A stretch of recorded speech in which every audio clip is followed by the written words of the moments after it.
Hello, welcome to episode 50 of the Islanders podcast. My name is James. This is part 2 of our Bloody Tyrant interview. So if you haven't listened to part 1, be sure to check that out. Other than that, enjoy part 2 of our interview.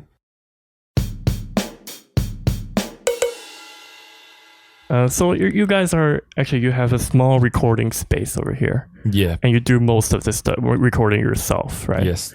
So did you started to do that in the very beginning, and why did you decide to record everything yourself? Because I'm a nerd. Okay. Yeah. I started making music as a job back when I was a college student. I'm making music for game. Oh, okay. At the beginning, and then I just really into it. I love to spend times on music, making music, producing. Yeah. Yeah. So I'm getting nerdy, and now I'm here recording my own band and my own stuff. And also, if you're very nerdy, like earlier in your student's day, it's very hard for you to get the gears, right? Yeah. Because for us also, it was very expensive in the beginning. Still is. Modern days, you don't really have to own guitar amps or real drums. Mm-hmm. You just need a you interface. can use like sim cabs or something like that. Yeah. Yep. But back in the day, it was quite hard, right? Yeah.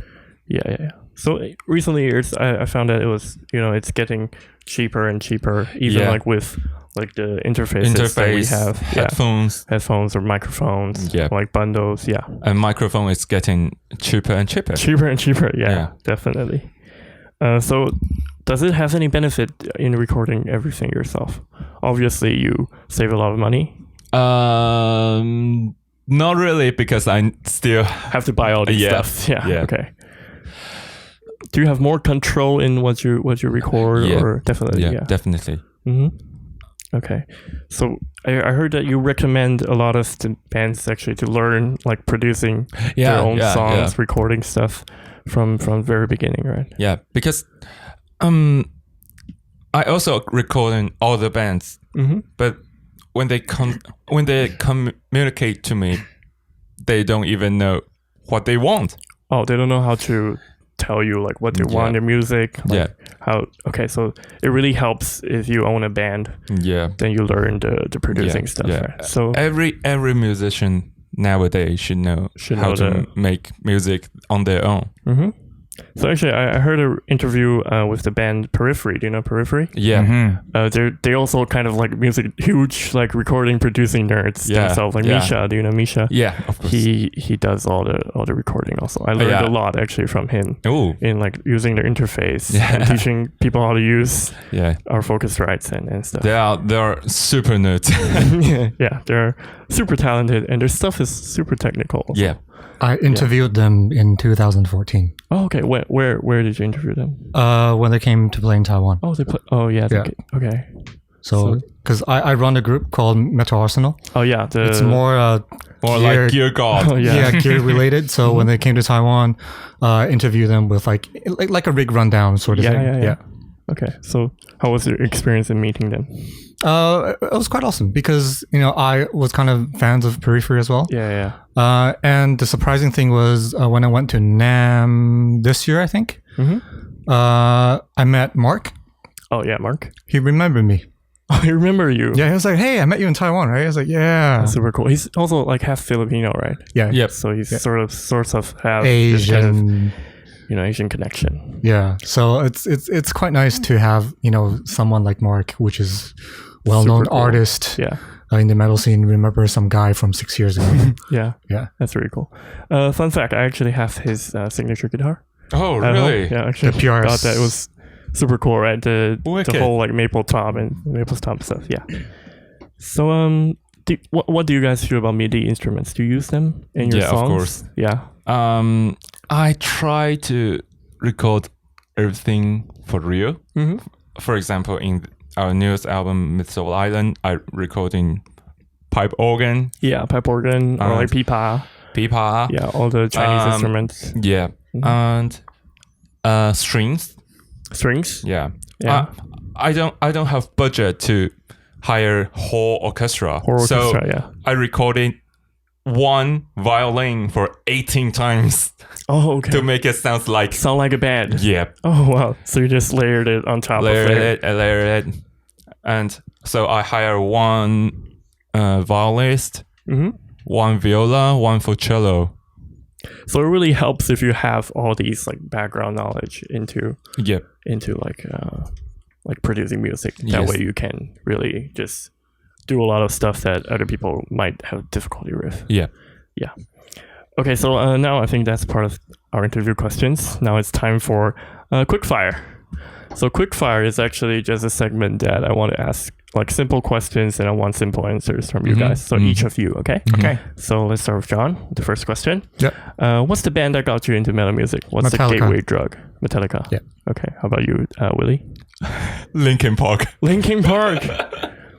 I think back to high school when I was a high school student, and I hear some like screaming. Yeah. In the Linkin Park album, it's the first time I hear somebody screaming. Oh yeah, it's in music. Quite an experience. Yeah. For me, it was Bullet for My Valentine. Oh. So Tears Don't Fall. Oh. That was the song that got me into metal music. How about you? I'm Linkin Park and Korn. Oh, Linkin Park and Korn. Okay. Yeah. So next one. Please take out your phone. What song did you last listen to, John? Do you listen to music on your phone or not? Rarely, actually. Not really. Oh, damn. Probably would be Trivium's latest album. Fuck. Trivium's. Probably. Oh, okay. Yeah. So I'm actually also a big fan of Trivium. I actually have a fun story to talk about Trivium. So you know their album Ascendancy, right? Yeah. That's my favorite album. Your favorite album from Trivium. Yeah. Also mine. The problem is in Taiwan it's hard to get their album. Oh yeah. So for like metalheads like me, I actually have a guy. So like buying metal music CDs in Taiwan is like buying drugs actually. So you call your guy and then you tell him what kind of things you want and then he hooks them up for you. In a mystery box, and then we meet somewhere secret, and then he hands me the goods. Yeah. So when I bought the album, it was super hard to find. I had to find it from like a Facebook group, message some shady guy, and then he contacted the guys in Europe, and then hooked me up with that stuff. Yeah, Ascendancy is the album that got me into Trivium. So I was really into Trivium, and then went back to their first album, Amber to Inferno. Yeah. So I started following their stuff, the Crusade. I think it was the third album, but I wasn't really into Crusade. And then in Waves, and then Shogun was like kind of, and then when In Waves came out, I was like, okay, that's it. That's it. Okay. Yeah, and then I kind of wanted. Yeah, I just stopped listening to Trivium until this album. You know, the drummer was like, hey, you should give it a try. The drummer, like Alex Expander. I'll drummer. Okay. Yeah, because like he knows how I feel about Trivium nowadays. So he was like, hey man, you should really give their new album like a listen. Second chance. Yeah, you should give them a chance. I was like, okay. And I listened to it. I was like, this is great. So far, so great. So far, so good. Yeah. Their new drummer is actually pretty awesome. Yeah. I actually kind of want to see them, you know, sort of remaster the Embers to Infernal stuff. Because back in the day, they were like recording with very, very, like, very basic equipment. Or so it sounds like. It sounds like it was recorded with GarageBand and in a garage, in an actual garage. Cool. It's still cool. It's super cool, but I just hope that they could use their resources now and try to, you know, bring them. I think they did a few songs, like for Embers to Inferno, they actually recorded that song again, or they remastered it. I forgot. Yeah. So how about you? What was the last song you listened to? I listened it on my car. It's a post-rock band from Japan called Envy. Okay. Yeah. There's a song called Hikari. Yeah. So the Japanese metal band is so huge, right? Yeah. The like extreme metal, like glam metal, like they have so many fans. Yeah. And actually, I think it's their own culture. Yeah, I think playing a band is much more common in Japan than Taiwan. Yeah. When you walk on the streets in Japan, you can always see like people carrying guitars. You see guitar shops everywhere. Yeah. and so they're much more into the culture than we are. And they have ESP, guitar school. Yeah. And so why do you think that is music in Taiwan that we don't have this kind of metal scene? Education. Yeah, education and martial law back then. Martial law. Yeah, martial law have a lot. Really effed up Taiwan. Yeah, I would say education. Takes it has a big part of it because I wasn't grown in Taiwan, right? Yeah. So shit. So after I came back to Taiwan in 2015. Yeah.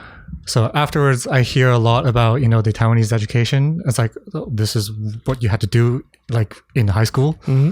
And then there's like 教官 and stuff. And I was like, what the fuck is this? Yeah. Like there's so many things that don't make sense. And then how they just keep pushing the grades and stuff. Yeah, that's one thing. Because in high school, originally I wanted to join like the music club in my school. But I wasn't allowed to by my parents. Oh, shit. Because they thought that that would be detrimental to my grades and stuff. Mm-hmm. So do you know what I did back then? Because I wanted to play a guitar so bad. I wanted to be a band so bad. I actually, the easiest thing I could buy was a drum pedal. So I bought a bass drum pedal and then I put it in my desk and then I just step on it all the time just to sort of like a fidget spinner or like, pretending that I'm playing in a band. And now when I think about it, it's actually quite sad. I really hope I had the chance to play in a band in high school. Well, my parents are like that too. Mm-hmm. But, I was in a different environment. Mm-hmm. So actually, I have a trick for that. Yeah. If you want, just make other more terrible things and let your parents know, and they will think, oh, all right, playing music, it's pushing the limits. Yep. Yeah, pushing the limits. Yeah. Sometimes parents should be educated. Sometimes. Yeah. So I got a chance eventually to play guitar in college, and I was very thankful that I made that choice. Yeah, so back then you should tell your parents I've done drug, and they'll think, all right, well, it's just a guitar. Yeah, it's just a guitar. Yeah, seriously, it's really just a guitar, and we all ended up in okay colleges. Yeah, so better than drug. Yeah, that was really not that big of a problem. Yeah. So what was your last song that you listened to? It's really the shame, Okay. Because I was listening to our own songs. Oh, okay. Yeah. It's not shame. It's not shameful. Yeah, because sometimes it makes people feel actually self-conscious. Yeah. Oh, actually, I need to make a correction. Mm-hmm. Yeah. The last thing I listened to was not Trivium. Yeah. The last thing I listened to was Back Home on my computer, which is Dark Charybdis' new album, which is unreleased. Thank you, John. Okay. So you're still singing in the band, right? Yeah, I'm still in the band. Yeah. So like we listen to our own podcasts from time to time, and when we listen to that, you get really like self-critical. Mm-hmm. Right, you think that I could have done this better. Yeah, sometimes because sometimes I do listen to our own songs because I have to figure it out. To improve like the parts. How we gonna do on the stage and makes the shows better. Yeah, so I don't think that's narcissistic. Yep. I think that's pushing myself to be. But to me, actually, I'm recorded and mixed our own album, like three of our own album. Yeah, I listened to our song 1,000 times. I recorded everything. Yeah, editing everything. Yeah. I mixed everything. I mastered everything. So I really, really don't want to listen to our song anymore. Oh, okay. But for me, it's kind of opposite because I also edit the video. So I have to go through like every for this our podcast. I have to go through everything multiple times, and every time I still find something that I need to improve on. Mm-hmm. Yeah. So before I joined Bloody Tyrant, I would listen to Bloody Tyrant songs like for leisure. Yeah. After I joined, I stopped listening to Bloody Tyrant. Okay. Same here. Yeah. But though I still sometimes do now. Like preparing for shows or stuff like that. Yeah, because it's work. Yeah, it's working. It's a work. So sometimes you have to prepare it all the times, and you just get on the stage and do what you think. Yeah, actually, I think the most extreme cases for this is Matt Heasy from Trivium. Yep. He listens to all of his songs multiple times. He practices a whole bunch before shows, and he also has this like double guitar strap thing right now. Mm-hmm. which is do you guys do that? No. That caused a lot of controversy. Like, Huh? it was really controversial. A lot of people hated it. Yeah. Like the double strap thing. Yeah. But I don't know. I think it's just good for his back. He's kind of a health conscious man. Yeah. Like, I'm personally not a fan, but Okay. I don't hate it. Yeah. Right? Just okay. Definitely funny to look at. Yeah. Yeah, So- sometimes I do moves, when I listen to our own songs Yeah. because I have to know what should I move? What kind of movement should I do on the stage? Oh yeah. For Yeah. preparing for shows. Yeah. Generally. Yeah. So Well- the next one is kind of cliche question. So what is your current favorite band? Oh, my currently favorite band is I have. Oh, it's a hard question. It's a really hard question because you have to Yeah. choose one, right? Yeah, Yeah. it's really hard. Mhm. My favorite band for now, Yeah. maybe it's just Tool. Tour. Tool. Yeah. So from where? What kind of band are they? Oh, they're kind of like a progressive band from America, I think. Yeah. Yeah. Oh, okay. Oh, Tool. Yeah, Tool. Oh yeah. Their stuff is like crazy, right? Like Yeah. math rock, right? Yeah. Yeah. It's kind of hard to.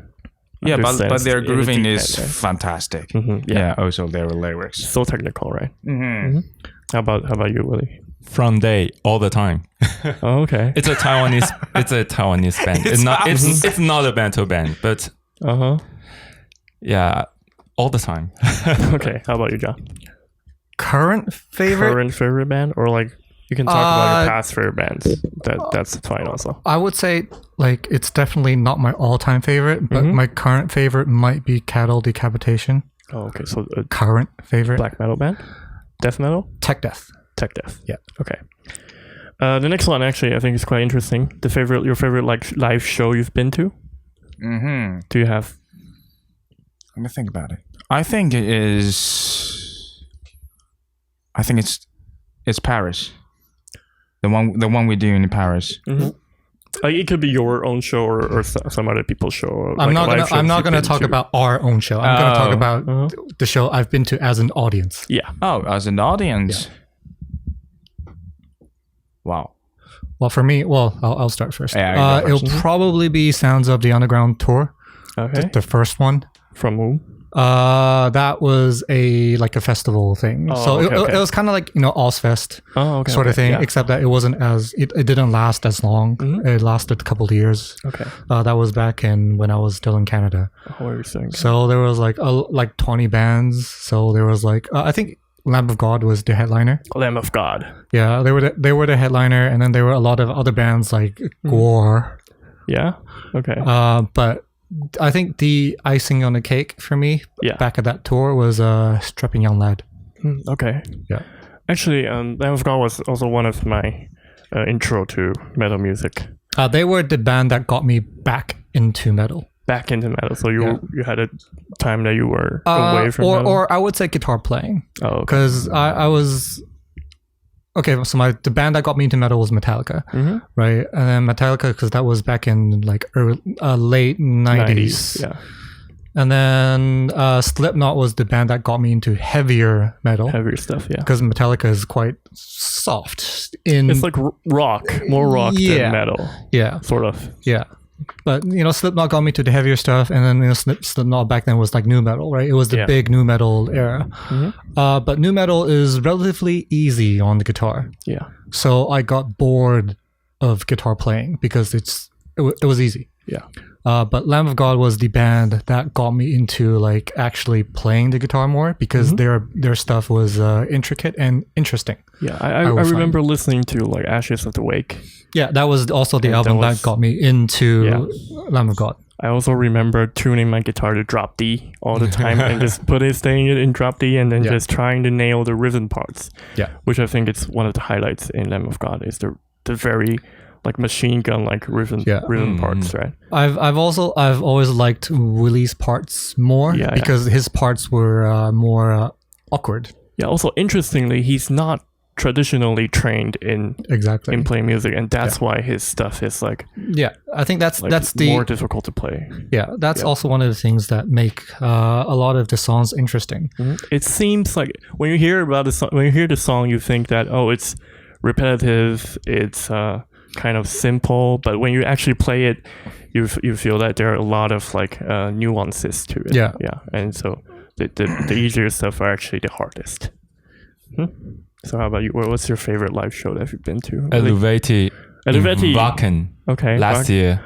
Oh, at Wacken last year. Yeah, it's because I'm also a huge Eluveitie fans. Yeah. So last year I goes to Wacken and see Eluveitie, and actually the most important element in that area is in that scene is not just Eluveitie, it's also the crowd. Oh yeah, the crowd, the whole like atmosphere. Yeah. Yeah, because in Taiwan there is no folk metal, huge metal festival, folk metal festival. Yeah. So I literally weeping in the crowd. Oh, you were crying. Yeah, during the show. Yeah. The vibe there is like really folk metal. Yeah. A lot of European in blonde hair. Yeah, and also in their traditional clothing. Sometimes. Yeah. Beers and everybody dancing. It's really folk metal, so I'm so moved. And what I appreciate a lot about Eluveitie is they're actually trying to bring metal music into like to share it with more people, because this stuff is more like sometimes it's more accessible compared to other more heavier bands. Okay, next one. I think did you already answer that? No. Okay, so what was your favorite live show? Sorry. My very. I'm going to talk about my very first metal shows in Berlin. Okay. Yeah, it was Rammstein. Oh, Rammstein. Yeah. Okay. That was your favorite one. Yeah, that was the favorite one because it was stunning. You know, all the fireworks, the atmosphere. Stuff. Yeah, the atmosphere, the music. Yeah. No, I haven't had a chance to actually go abroad and listen to these bands, but my experience was listening to Dream Theater when they came to Taiwan a couple of years back. So that was my favorite live show. The next one is your guilty pleasures. I have no guilty pleasure. So something that you really enjoy, but you're like very kind of shy to tell people. I have no guilty pleasure. I'm proud. I'm proud of everything I listen to. Boring guy. Whiskeys. No. I listen to a lot of things, but what I mean by I don't have guilty pleasure is that I don't find myself guilty. Oh, okay. So you know, we were singing Backstreet Boys when we were in Europe. Oh, okay. So I listened to a good part. Yeah, exactly. So you know, nothing ashamed to. Yeah, that's why I said I have no guilty pleasure. John is really good at singing Backstreet Boys. Okay. I'm really good at singing like clean vocals. Oh, okay, cool. And I cannot do any sort of growling.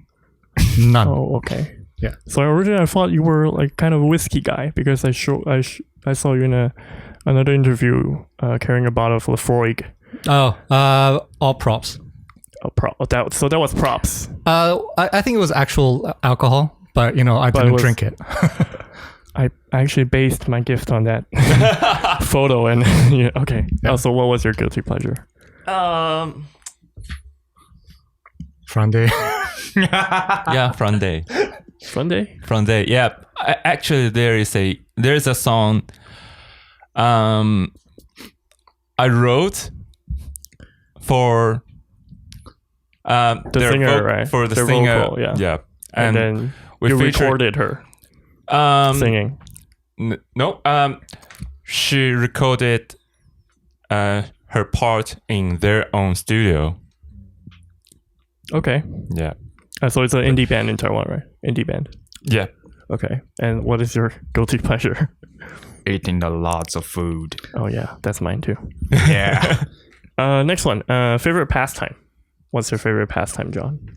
I would say probably back in high school days, because that's the easiest time in your life where you don't have to worry about reality. No, actually, I mean hobbies, like favorite pastime. Like your interests or hobbies. What do you do in your free time besides playing guitar or like other stuff?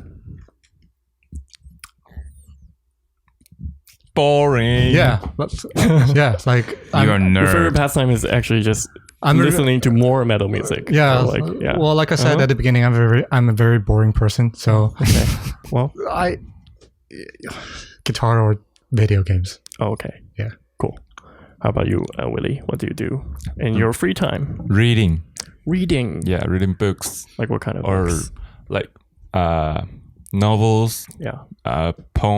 poetry. Okay. Yeah. So you're very story driven, and that Yeah. really shows in your lyrics. Yeah, it's quite weird Mhm.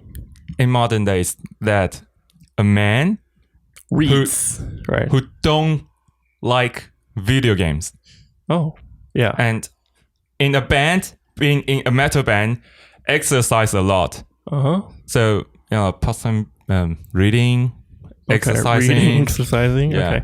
It really shows in your lyrics because, like, back when you were still writing Chinese lyrics, Yep. they were not like really colloquial. They were like kind of a mix of classical Chinese and Yes. current day Chinese. Yes. Right? Yeah. And that's what I've found was very beautiful with your lyrics. Mm. And so, how about you? What's your guilty pleasure? Guilty pleasure? Yeah. No. Your favorite pastime. Oh, Sorry.